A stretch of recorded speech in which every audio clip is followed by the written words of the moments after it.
At nagluto nga po ang aking panganay na anak para sa aming pananghalian, mga kananay. So, diba? Tara ho, magluto po tayo ng ating ulam for today's video.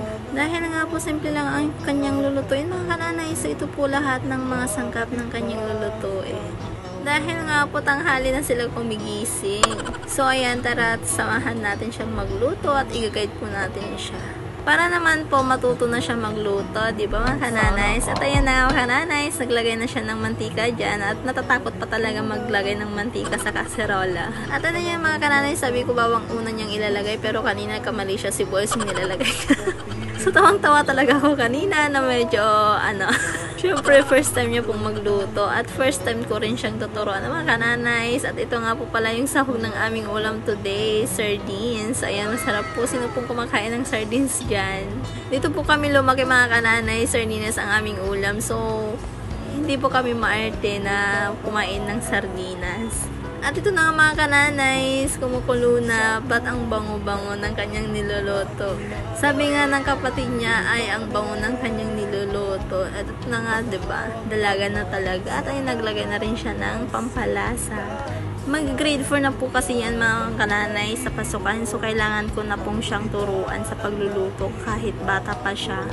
At habang bata pa po ang ating mga anak, mga kananays, ay turuan na po natin silang magluto, maglinis sa bahay natin, yung tinutulungan nila tayo. Napaka-bless ko na mga kananays dahil nga po natutulungan na po ang aking anak. Ang sarap magkaroon ng anak na babae mga kananays dahil nga po pag lumaki sila ay natutulungan na po nila tayo sa gawaing bahay. Ayaw ko naman po kasing lumaki yung mga anak ko na wala silang alam sa loob ng gawaing bahay mga kananays, lalo sa pagluluto. Dahil nga po yung mga kananays, just in case po na alis ako ng bahay ay hindi po ako makakapagluto, ay sila na po magluluto ng kanilang mga pagkain. So habang tinuturuan ko siya magluto mga kananays, syempre nakaguide pa rin po tayo at baka magkasunog, diba? So ito na nga po pala ang kanyang niluto mga kananay, sobrang bango at natatakam na talaga ako at nagugutom na rin. At siya nga rin po yung maghahain sa amin ng aming kakainin. To, di ba? Ang sweet. Tara mga kananays at kumain na po tayo ng ating pananghalian dahil alas 11 na po dyan pala ng umaga mga kananay ay maaga po kaming kumain. Dahil nga po nag-almusal lang po kami ng itlog kanina, tag-isang peraso lang po kami. At ayun na nga mga kananays, ang sarap-sarap. Kumuha na rin po kayo ng inyong kakainin mga kananays at sabay nyo nga po kaming kumain. At nung pagkatapos nga po pala kami kumain mga kananays, itong bunso ko naman po ang aking pinaghugas ng pinggan. Diba?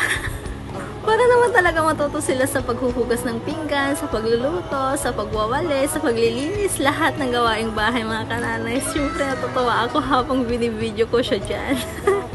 Hindi po kawawa ang mga anak natin mga kananays pag tinuturuan natin sila sa gawaing bahay.